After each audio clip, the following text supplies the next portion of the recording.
Hey, hi, hello, Rizaldar here. So സാംസങ്ങിൻ്റെ M സീരീസും A സീരീസും അറിയാത്തവരുണ്ടാവില്ല. എന്തുകൊണ്ടാണ് എം സീരീസിന് കൂടുതൽ സ്പെക്സും അടിപൊളി സ്പെക്സ് ആയിരിക്കും, അടിപൊളി കാര്യങ്ങളായിരിക്കും എം സീരീസിൽ കൊടുക്കുന്നത്. സാംസങ്ങിൻ്റെ M31, M40 അങ്ങനെയുള്ള സീരീസുകളിലേക്ക് അടിപൊളി സ്പെക്സ് ആയിരിക്കും കൊടുക്കുന്നത്. അടിപൊളി ക്യാമറ ആയിരിക്കും, 4 ക്യാമറ ഉണ്ടാവും, 5 ക്യാമറ ഉണ്ടാവും, കിഡിലം ബാറ്ററി ആയിരിക്കും, അവരുടെ പ്രൈസും കുറവായിരിക്കും. എന്നിട്ടും എന്തുകൊണ്ട് എ സീരീസിൻ്റെ അത്ര എം സീരീസ് സ്മാർട്ട് ഫോണുകൾ വിൽക്കപ്പെടുന്നില്ല? ഇപ്പോൾ വേൾഡ് വൈഡായിട്ട് എടുക്കുകയാണെങ്കിൽ തന്നെ വേൾഡിലേക്ക് തന്നെ ഏറ്റവും കൂടുതൽ ആളുകൾ പർച്ചേസ് ചെയ്ത, ഏറ്റവും കൂടുതൽ സെയിൽ ചെയ്യപ്പെട്ട ഒരു സ്മാർട്ട് ഫോണാണ് സാംസങ്ങിൻ്റെ A51 എന്ന് പറയുന്ന സ്മാർട്ട് ഫോൺ.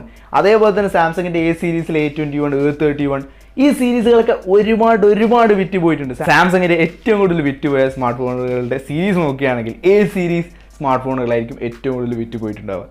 എന്തുകൊണ്ടാണ് ഇങ്ങനെ കൂടുതൽ സ്പെക്സും കുറഞ്ഞ പ്രൈസിൽ കൊടുത്തിട്ട് പോലും എം സീരീസ് ഇത്രത്തോളം വലുതാവാത്തത് എന്നതിനെ കുറിച്ചാണ് ഇന്നത്തെ വീഡിയോയിൽ സംസാരിക്കാൻ പോകുന്നത്. എം സീരീസിനേക്കാളും ഒരുപാട് കാര്യങ്ങളിൽ എ സീരീസ് ബെറ്റർ ആയിട്ട് നിൽക്കുന്നുണ്ട്. സോ അതിന്റെ കാരണങ്ങൾ എന്തൊക്കെയാണെന്നാണ് ഇന്നത്തെ വീഡിയോയിൽ നമ്മൾ സംസാരിക്കാൻ പോകുന്നത്. എന്ന് പറയുന്ന സീരീസ് മോൺസ്റ്റർ എന്നാണ് അതിന്റെ ഫുൾ ഫോം എന്ന് എനിക്ക് തോന്നുന്നു. ഈ എം സീരീസ് ടാർഗറ്റ് ചെയ്യുന്നത് അത്യാവശ്യം നല്ല ഡിസ്പ്ലേയും നല്ല ബാറ്ററി കപ്പാസിറ്റിയും ഉള്ള ഒരു സ്മാർട്ട് ഫോൺ, അതും ബഡ്ജറ്റിൽ ഒതുങ്ങിയ ഒരു സ്മാർട്ട് ഫോൺ, എല്ലാവർക്കും ലഭിക്കുന്ന രീതിയിൽ ഒരു സ്മാർട്ട് ഫോൺ. അതാണ് സാംസങ്ങിൻ്റെ മെയിൻ ടാർഗറ്റ് എന്ന് പറയുന്നത്. എന്നാൽ എ സീരീസ് എന്ന് പറയുന്നത് കുറച്ചുകൂടി പ്രീമിയം സ്പെക്സ്, ഒരു പ്രീമിയം എക്സ്പീരിയൻസ്, അത് ഒരുപാട് പൈസ കൊടുത്ത് വാങ്ങാൻ പറ്റാത്തവർക്ക് ഒരു ഹാഫ് പ്രൈസ് കൊണ്ട് ആ ഒരു പ്രീമിയം എക്സ്പീരിയൻസ് എക്സ്പ്ലോർ ചെയ്യുക. അതാണ് എ സീരീസ് കൊണ്ട് സാംസങ് ഉദ്ദേശിക്കുന്നത്. ഈ എം സീരീസ് എന്ന് പറയുന്നത് ലേറ്റസ്റ്റ് ആയിട്ട് വന്നിട്ടുള്ള അവരുടെ ഒരു സീരീസാണ്. എന്നാൽ എ സീരീസ് എന്ന് പറയുന്നത് വർഷങ്ങൾക്ക് മുൻപേ അവരുടെ ഒരു സീരീസ് ആയിരുന്നു. A5 എന്ന് പറയുന്ന സ്മാർട്ട് ഫോണൊക്കെ ഒരുപാട് ഫേമസ് ആയിട്ടുള്ള സ്മാർട്ട് ഫോൺ ആയിരുന്നു ഒരുപാട് വർഷങ്ങൾക്ക് മുമ്പ്. സോ എ സീരീസ് വേൾഡ് വൈഡായിട്ട് സാംസങ് വിൽക്കപ്പെടുന്ന, സെയിൽ ചെയ്യുന്ന അത്രയും ഫേമസ് ആയിട്ടുള്ള ഒരു സീരീസാണ് എ സീരീസ് എന്ന് പറയുന്ന എ എന്ന് പറയുന്ന സീരീസ്. എന്നാൽ എം സീരീസ് കുറച്ച് രാജ്യങ്ങളിൽ, ഇന്ത്യ പോലുള്ള കുറച്ച് രാജ്യങ്ങൾ മാത്രമേ ഈ ഒരു എം സീരീസ് വിൽക്കപ്പെടുന്നുള്ളൂ. ആൻഡ് ഇത് അത്രത്തോളം പോപ്പുലർ ഒന്നുമല്ല. അതുകൊണ്ട് തന്നെ ഈ കുറച്ച് രാജ്യങ്ങൾക്ക് വേണ്ടി മാത്രമേ ഇതിൻ്റെ പ്രൊഡക്ഷൻ നടത്തുന്നുള്ളൂ എം സീരീസിൻ്റെ. അതുകൊണ്ട് തന്നെ എ സീരീസ് എന്ന് പറയുന്ന സ്മാർട്ട് ഫോൺ വേൾഡ് വൈഡായിട്ട് വിൽക്കപ്പെടുന്നുണ്ട്. ഒരുപാട് ആളുകൾക്ക് അറിയാവുന്ന സ്മാർട്ട് ഫോണാണ്. അതുകൊണ്ട് തന്നെ ആ ഒരു സ്മാർട്ട് ഫോണിൻ്റെ പോപ്പുലാരിറ്റിയെക്കുറിച്ച് ഇനി അധികം പറയേണ്ട ആവശ്യമില്ല.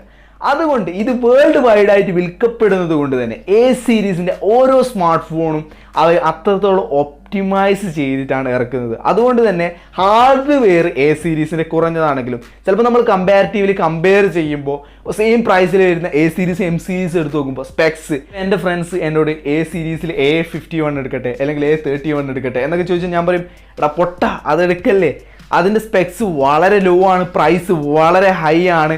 പക്ഷേ M31 M41 M30s അങ്ങനെ എന്തെങ്കിലും എടുത്തോ നീ, അതിൻ്റെ പ്രൈസ് വളരെ ലോ ആണ്, പക്ഷേ സ്പെക്സ് അടിപൊളിയാണ്. പക്ഷേ സ്പെക്സ് കൊണ്ട് മാത്രം കൂടിയിട്ട് കാര്യമില്ല. കാരണം ഞാൻ ഈ രണ്ട് സ്മാർട്ട് ഫോണുകൾ യൂസ് ചെയ്യാത്തത് കൊണ്ട് എനിക്ക് ആ സ്പെക്സ് നോക്കിയിട്ട് പറയാൻ പറ്റത്തുള്ളൂ. പക്ഷേ റിയൽ എക്സ്പീരിയൻസ് എപ്പോഴാണ് നമുക്ക് കിട്ടുക എന്ന് വെച്ചാൽ നമ്മളൊരു റിയൽ യൂസർ ആകുമ്പോഴാണ്, ആ ഒരു സ്മാർട്ട് ഫോൺ നമ്മൾ യൂസ് ചെയ്യുമ്പോഴാണ്. സോ ഈ ഒരു രണ്ട് സ്മാർട്ട് ഫോണുകളും ഈ അടുത്തായിട്ട് ഞാൻ ജസ്റ്റ് കമ്പയർ ചെയ്തിട്ടുണ്ട്. അപ്പോൾ അതിൻ്റെ അടിസ്ഥാനത്തിൽ നടത്തിയ എൻക്വയറിയിലാണ് ഇങ്ങനെയുള്ള കാര്യങ്ങളൊക്കെ എനിക്ക് മനസ്സിലാക്കാനും സാധിച്ചത്. എ സീരീസിൻ്റെ സോഫ്റ്റ്വെയർ എന്ന് പറയുന്നത് ഹാർഡ്വെയറിനേക്കാൾ ഒപ്റ്റിമൈസ്ഡ് ആണ്. ലൈക്ക് ഇപ്പോൾ അത്യാവശ്യം ക്വാളിറ്റി ഉള്ള ഒരു പ്രൊസസ്സർ കൊടുത്താൽ പോലും അതിൻ്റെ സോഫ്റ്റ്വെയറുമായിട്ട് എ സീരീസ് നന്നായിട്ട് അവർ വർക്ക് ചെയ്യുന്നുണ്ട്. ആ ഒരു എ സീരീസിൽ, കാരണം വേൾഡ് വൈഡായിട്ട് ഒരുപാട് ആളുകൾ യൂസ് ചെയ്യുന്ന ഒരു സ്മാർട്ട് ഫോണാണ്. എന്നാൽ എം സീരീസിൻ്റെ സോഫ്റ്റ്വെയർ ആൻഡ് ഹാർഡ്വെയർ ആയിട്ട് അവർ അത്രത്തോളം ഒപ്റ്റിമൈസേഷൻ ചെയ്യുന്നില്ല. ഇതുകൊണ്ട് തന്നെ എൻ്റെ ഫ്രണ്ട്സിനെ ഞാൻ സജസ്റ്റ് ചെയ്ത പല ഫ്രണ്ട്സും ഇപ്പോൾ പറയുന്നുണ്ട്, നെറ്റ്വർക്ക് പ്രോബ്ലം ഉണ്ടടാ, ക്യാമറ അത്രത്തോളം ഈ പറയുന്നത്ര ക്വാളിറ്റി ഒന്നുമില്ല, 64 ഉണ്ട്, 48 MP ഉണ്ട്, പക്ഷേ അത്രത്തോളം ഒരു ക്വാളിറ്റി ഒന്നും ഇല്ലടാ എന്നൊക്കെ എന്നോട് വന്ന് പറയാറുണ്ട്. എന്നാൽ എ സീരീസ് യൂസ് ചെയ്യുന്ന ആളുകൾ, എടാ ഇതിൻ്റെ പ്രൊസസ്സർ നീയാന്ന് പറഞ്ഞില്ലേ ഇത് വീക്കാണെന്ന്, പക്ഷേ ഇത് നല്ല സ്റ്റക്കൊന്നും ഇല്ലാതെ നല്ല രീതിയിൽ യൂസ് ചെയ്യാൻ പറ്റുന്നുണ്ട്, നെറ്റ്വർക്കൊന്നും അത്യാവശ്യം നല്ല രീതിയിൽ തന്നെ ക്വാളിറ്റി ഉണ്ട്, അതുപോലെ ഇതിൻ്റെ പെർഫോമൻസ് പറയുന്നത് എനിക്ക് ഇഷ്ടപ്പെട്ടു, നല്ല എക്സ്പീരിയൻസ് ആണ് എന്നൊക്കെ പറയുന്നുണ്ട്. അപ്പോൾ ഞാനിങ്ങനെ ആലോചിക്കും, ഇതിൻ്റെ കുറഞ്ഞ സ്പെക്സ് ആയിട്ട് പോലും എ സീരീസ് എന്താണ് ഇത്രത്തോളം ബെറ്റർ ആയിട്ട് പെർഫോം ചെയ്യുന്നത് എന്ന്. അപ്പോൾ അത് തന്നെയാണ്, ഒപ്റ്റിമൈസേഷനാണ് ഇതിൻ്റെ പ്രധാന കാരണം. രണ്ടാമതായിട്ട് പറയാനുള്ള കാരണം എന്ന് പറയുന്നത് ഇതിൻ്റെ ബിൽഡ് ക്വാളിറ്റിയാണ്. ഇതിൻ്റെ ബിൽഡ് ക്വാളിറ്റി എടുത്ത് നോക്കുമ്പോൾ നമുക്ക് പെട്ടെന്ന് ഒരു കാഴ്ചയിൽ അങ്ങനെ തിരിച്ചറിയാൻ പറ്റത്തില്ല. കാരണം രണ്ട് പ്ലാസ്റ്റിക് ബിൽഡായിട്ടാണ് ഇതുവരെ വന്നിട്ടുള്ളത്. ഇതിൻ്റെ ഒരുപാട് മുമ്പുള്ള എ സീരീസ് ഒക്കെ എടുത്ത് നോക്കുകയാണെങ്കിൽ മെറ്റൽ ബിൽഡിലും ഗ്ലാസ് ബിൽഡിലൊക്കെ വന്നിട്ടുണ്ട്. എന്നാൽ ഇപ്പോൾ പ്രീവിയസ് ആയിട്ട് നോക്കുകയാണെങ്കിൽ എ സീരീസും പ്ലാസ്റ്റിക്കിലാണ് വരുന്നത്, എം സീരീസും പ്ലാസ്റ്റിക്കിലാണ് വരുന്നത്. പക്ഷേ ഈ ഡിഫറൻസ് നമുക്ക് എപ്പോഴാണ് മനസ്സിലാകുക എന്ന് ചോദിച്ചു കഴിഞ്ഞാൽ അത് നമ്മൾ യൂസ് ചെയ്യുമ്പോൾ അല്ലെങ്കിൽ അതൊന്ന് ഹാൻഡ് ഓൺ ചെയ്യുമ്പോഴാണ്. ഈ എം സീരീസ് എടുക്കുമ്പോൾ അതിൻ്റെ പ്ലാസ്റ്റിക് എന്ന് പറയുന്നത് പ്യുവർ ക്വാളിറ്റി പ്ലാസ്റ്റിക്സ് ആണ്. അത് യൂസ് ചെയ്യുമ്പോൾ തന്നെ നമുക്ക് ഇതൊരു ബഡ്ജറ്റ് ഡിവൈസ് ആണെന്നുള്ള തിരിച്ചറിവുണ്ടാവും. എന്നാൽ എ സീരീസിൽ യൂസ് ചെയ്തിരിക്കുന്ന പ്ലാസ്റ്റിക് നിങ്ങൾ ആ ഡിവൈസ് എടുത്തു കഴിഞ്ഞാൽ നിങ്ങൾക്ക് മനസ്സിലാകത്തില്ല ഇത് പ്ലാസ്റ്റിക് ആണോ ഗ്ലാസ് ആണോ എന്നുള്ള ഡൗട്ട് വരെ നിങ്ങൾക്ക് വരും. ആൻഡ് അതിലൊരു പ്രീമിയം ഫീൽ തരുന്നുണ്ട്, ഒരു ഹാൻഡിൽ തന്നെ ഒരു പ്രീമിയം ഫീൽ തരുന്നുണ്ട്. ആൻഡ് നിങ്ങൾ ജസ്റ്റ് ഒന്ന് ശ്രദ്ധിച്ചാൽ തന്നെ അറിയാൻ പറ്റും എം സീരീസിൽ ഏകദേശം ഇതുവരെ വന്ന എല്ലാ ഡിസൈനും നിങ്ങൾ നോക്കുക, വലിയ വ്യത്യാസങ്ങൾ ഒരു ഡിവൈസിലും വന്നിട്ടുണ്ടാവില്ല. ചെറിയ കളർ വേരിയൻറ്റിലും ചെറിയ കട്ടൗട്ടിലൊക്കെ ചെറിയ ചെറിയ വ്യത്യാസങ്ങളുണ്ടാവും. എന്നാൽ നിങ്ങൾ എ സീരീസ് എടുത്ത് നോക്കുക, വളരെ വലിയ വ്യത്യാസങ്ങൾ ഉണ്ടാവും ഡിസൈനിൽ ലുക്ക് എന്ന് പറയുന്നത് മാരക ലുക്കായിരിക്കും. അതിൻ്റെ ഡിസൈൻ എന്ന് പറയുന്നത് നമ്മൾ അട്രാക്റ്റ് ആയി പോകുന്ന രീതിയിലായിരിക്കും എ സീരീസിൻ്റെ ഓരോ ഡിവൈസും ഇതുവരെ പുറത്തിറക്കിയിട്ടുണ്ടാവുക. പിന്നീട് ഞാൻ പറഞ്ഞു സോഫ്റ്റ്വെയർ എക്സ്പീരിയൻസ് ഇത് എന്തുകൊണ്ടാണ് ഇത്ര വലിയ വ്യത്യാസമെന്ന്, ഒപ്റ്റിമൈസേഷൻ ആണെന്ന് ഞാൻ പറഞ്ഞു. ഇതിന് ഉദാഹരണമായിട്ട് നമ്മൾ A71 സ്നാപ്ഡ്രാഗൻ്റെ 675 ആയിരുന്നു വന്നിരുന്നത്. അതേപോലെ തന്നെ M40 സ്നാപ്ഡ്രാഗൻ്റെ 675 ആയിരുന്നു വന്നിട്ടുണ്ടായിരുന്നത്. എന്നാൽ ഈ ഒരു രണ്ട് ഫോണും കമ്പയർ ചെയ്ത് നോക്കുമ്പോൾ A71 M40 ഒരുപാട് ബെറ്റർ ആയിരുന്നു പെർഫോമൻസിൽ. എന്തുകൊണ്ടാണ്? അതിൻ്റെ സോഫ്റ്റ്വെയറും ബെറ്റർ ആയിരുന്നു, അതിൻ്റെ ഹാർഡ്വെയറും ബെറ്റർ ആയിരുന്നു. ഈ രണ്ട് കാര്യങ്ങൾ കൊണ്ടാണ് A71 M40 സെയിം പ്രൊസസ്സർ ആയിരുന്നിട്ട് കൂടി അതിനെ തോൽപ്പിക്കാൻ കഴിഞ്ഞത് അതിൻ്റെ ഒരു ഒപ്റ്റിമൈസേഷൻ കൊണ്ട് മാത്രമാണ്. പിന്നീട് നമ്മൾ നോക്കുകയാണെങ്കിൽ എക്സ്ട്രാ ഫീച്ചേഴ്സിൻ്റെ ഒരു കടൽ തന്നെ എ സീരീസിലുണ്ട്. അതിലൊന്നാമതായി പറയാനുള്ള കാര്യമാണ് നോക്സ് സെക്യൂരിറ്റി എന്ന് പറയുന്ന കാര്യം നമുക്ക് എല്ലാവർക്കും പ്രധാനപ്പെട്ട ഒന്ന് തന്നെയാണ്. പ്രത്യേകിച്ച് നമ്മുടെ സ്മാർട്ട് ഫോണുകളിലൊക്കെ, പ്രത്യേകിച്ച് നമ്മുടെ എല്ലാ കാര്യവും നമ്മൾ സൂക്ഷിക്കുന്ന സ്മാർട്ട് ഫോണുകളിൽ. എന്താണ് നോക്സ് സെക്യൂരിറ്റി? ഇപ്പോൾ എല്ലാവരും പറയും നോക്സ് സെക്യൂരിറ്റി എം സീരീസിലുണ്ട്, നീ എന്താ പറയുന്നത്? യെസ്, നോക്സ് സെക്യൂരിറ്റി എം സീരീസിലുണ്ട്. പക്ഷേ എം സീരീസിലുള്ള നോക്സ് സെക്യൂരിറ്റി എന്ന് പറയുന്നത് സോഫ്റ്റ്വെയർ ബേസ്ഡ് ആണ്. പക്ഷേ എ സീരീസിൽ നോക്സ് സെക്യൂരിറ്റി എന്ന് പറയുന്നത് സോഫ്റ്റ്വെയർ പ്ലസ് ഹാർഡ്വെയർ ബേസ്ഡ് ആണ്. യെസ്, ഞാൻ ആദ്യം നോക്സ് സെക്യൂരിറ്റിയെ പറ്റി അറിഞ്ഞപ്പോൾ എന്താണ് ഹാർഡ്വെയർ ബേസ്ഡ്, എങ്ങനെ സെക്യൂരിറ്റി? സോഫ്റ്റ്വെയർ ബേസ്ഡ് ഞാൻ അറിഞ്ഞിട്ടുണ്ട്, ഇപ്പോൾ നമ്മുടെ ബ്ലാക്ക്ബെറിയൊക്കെ എടുത്ത് നോക്കുകയാണെങ്കിൽ. പക്ഷേ ഹാർഡ്വെയർ ബേസ്ഡ് എങ്ങനെ, ഒരു ഹാർഡ്വെയർ കൊണ്ട് എങ്ങനെ ഇത് സെക്യൂർ ചെയ്യുന്നു എന്ന്. അപ്പോൾ അവരുടെ വെബ്സൈറ്റിൽ ചെന്ന് നോക്കിയാൽ നിങ്ങൾക്ക് കാണാൻ സാധിക്കും, നോക്സ് സെക്യൂരിറ്റി വെബ്സൈറ്റിൽ ചെന്ന് നോക്കിയാൽ നിങ്ങൾക്ക് കാണാൻ സാധിക്കും ഇവർ വെറും സോഫ്റ്റ്വെയർ മാത്രമല്ല യൂസ് ചെയ്യുന്നത്, ഒരു ഹാർഡ്വെയർ കൂടിയുണ്ട്, ഒരു ചിപ്പ് കൂടിയുണ്ട് സെക്യൂരിറ്റിക്ക് വേണ്ടി. ഇത് US മിലിറ്ററിക്കാർ പോലും അപ്രൂവ് ചെയ്തിട്ടുണ്ട്. സോ എത്രത്തോളം സെക്യൂർഡ് ആയിരിക്കും ഈ ഒരു നോക്സ് സെക്യൂരിറ്റി എന്ന് പറയുന്നത്.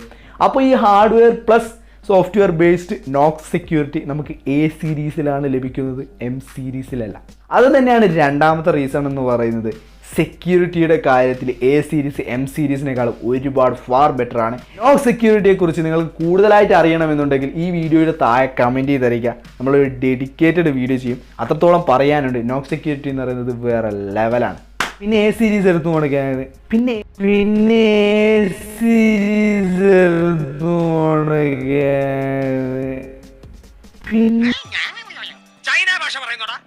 എ സീരീസ് എടുത്ത് നോക്കുകയാണെങ്കിൽ അതിൽ വരുന്ന ബിക്സ്ബി, ഞാൻ തുടക്കത്തിൽ പറഞ്ഞതുപോലെ ഇതിൻ്റെ സോഫ്റ്റ്വെയർ ഒരുപാട് ഒപ്റ്റിമൈസേഷൻ ആയതുകൊണ്ട് ഇതിലെ ബിക്സ്ബി നമ്മളെ ഒരുപാട് സഹായിക്കുന്നുണ്ട് ഒരുപാട് കാര്യങ്ങൾ.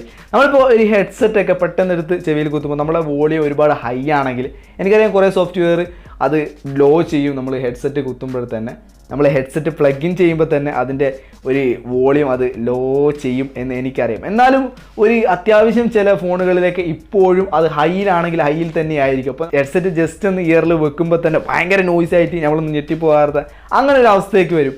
ഇങ്ങനെയുള്ള കാര്യങ്ങൾ, ഇതുപോലുള്ള ചെറിയ ചെറിയ മൈന്യൂട്ടായ കാര്യങ്ങൾ വരെ ബിക്സ്ബി എന്ന് പറയുന്ന ഈ ഒരു സംഭവം കൊണ്ട് എ സീരീസിൽ ഒപ്റ്റിമൈസ്ഡ് ആണ്. നമ്മൾ പ്ലഗ് ഇൻ ചെയ്യുമ്പോൾ തന്നെ അതിൻ്റെ വോളിയം ഓട്ടോമാറ്റിക്കലി ലോ ആവും.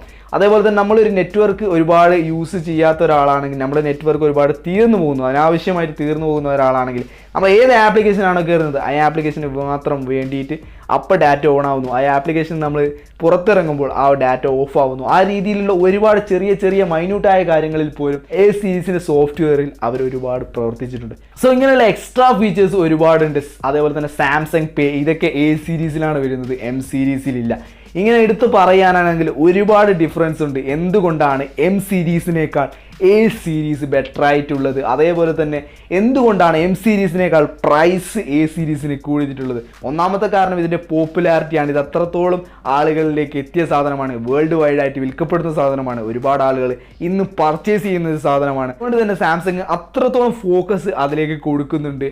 അതുകൊണ്ടാണ് ഇതിൻ്റെ പ്രൈസ് ഇത്ര ഹൈ ആവാനുള്ള കാരണം. ഇത് അത്രത്തോളം ഒപ്റ്റിമൈസ് ചെയ്തിട്ടാണ് സാംസങ് പുറത്തിറക്കുന്നത്. അതുകൊണ്ടാണ് യൂസർ എക്സ്പീരിയൻസ് ബെറ്റർ ആയതുകൊണ്ട് അത് ആളുകൾ പിന്നെയും ഈ ഒരു എ സീരീസിനെ തന്നെ ബേസ് ചെയ്ത് പോകും. സാംസങ്ങിൻ്റെ എം സീരീസ് പോലെ തന്നെയായിരുന്നു ജെ സീരീസ്. പക്ഷേ ജെ സീരീസിനേക്കാളും ഫാർ ബെറ്ററാണ് എം സീരീസ്. എം സീരീസ് അടിപൊളിയാണ്. പക്ഷേ ഞാനൊരിക്കലും എം സീരീസ് കൊള്ളൂല എന്നൊന്നല്ല പറയുന്നത്. എ സീരീസും എം സീരീസും കമ്പയർ ചെയ്യുമ്പോൾ എ സീരീസാണ് ബെറ്റർ എന്ന് മാത്രമേ ഞാൻ പറഞ്ഞുള്ളൂ. ഇപ്പോൾ നിങ്ങളുടെ ബഡ്ജറ്റ് കുറവാണെങ്കിൽ, നിങ്ങൾക്കൊരു നോൺ ചൈനീസ് അല്ലാത്തൊരു സ്മാർട്ട് ഫോൺ വാങ്ങണമെങ്കിൽ, നിങ്ങൾക്ക് അത്രത്തോളം ബഡ്ജറ്റ് ഒന്നുമില്ല, അത്രത്തോളം പൈസയൊന്നും ഇല്ലെങ്കിൽ നിങ്ങൾക്ക് എം സീരീസ് തീർച്ചയായും കൺസിഡർ ചെയ്യാൻ പറ്റും. അടിപൊളി ഡിവൈസുകൾ തന്നെയാണ്. എന്നാൽ നിങ്ങൾക്ക് അത്യാവശ്യം നല്ല പൈസയുണ്ട്, എന്നാൽ നിങ്ങൾക്ക് ഫ്ലാഗ്ഷിപ്പ് സാംസങ് ഡിവൈസ് വാങ്ങാനും പറ്റില്ല, ഒരു മിഡിലായിട്ടുള്ള ഇതൊരു പൈസയുണ്ട്, നിങ്ങൾക്ക് ചൈനീസ് ഫോണും പറ്റത്തില്ല എന്നുണ്ടെങ്കിൽ നിങ്ങൾക്ക് എ സീരീസിൽ തന്നെ ഏതെങ്കിലും ഒരു സ്മാർട്ട് ഫോൺ എടുക്കാവുന്നതാണ്. കുറച്ചുകൂടി നല്ല എക്സ്പീരിയൻസ് നിങ്ങൾക്ക് ലഭിക്കുന്നതാണ്. അപ്പോൾ ഇന്നത്തെ വീഡിയോയിൽ അത്രയേ ഉള്ളൂ. എ സീരീസും എം സീരീസും തമ്മിലുള്ള ഡിഫറൻസ്, എന്തുകൊണ്ടാണ് എ സീരീസിൻ്റെ പ്രൈസ് കൂടാനുള്ള കാരണം എന്നതൊക്കെയാണ് ഇന്നത്തെ വീഡിയോയിൽ നമ്മൾ സംസാരിച്ചത്. സോ ഈ വീഡിയോ ക്ലിയർ ആയി എന്ന് ഞാൻ വിചാരിക്കുന്നു. ഈ വീഡിയോ നിങ്ങൾക്ക് ഇഷ്ടപ്പെട്ടിട്ടുണ്ടെങ്കിൽ ലൈക്ക് ചെയ്യാൻ, നിങ്ങൾ ഫ്രണ്ട്സുമായിട്ടൊക്കെ ഷെയർ ചെയ്യുക. ഇതേപോലെ നല്ലൊരു വീഡിയോ ആയിട്ട് കാണുന്നവരായിരിക്കും. Signing out Risaldar, and I will see you in my next video.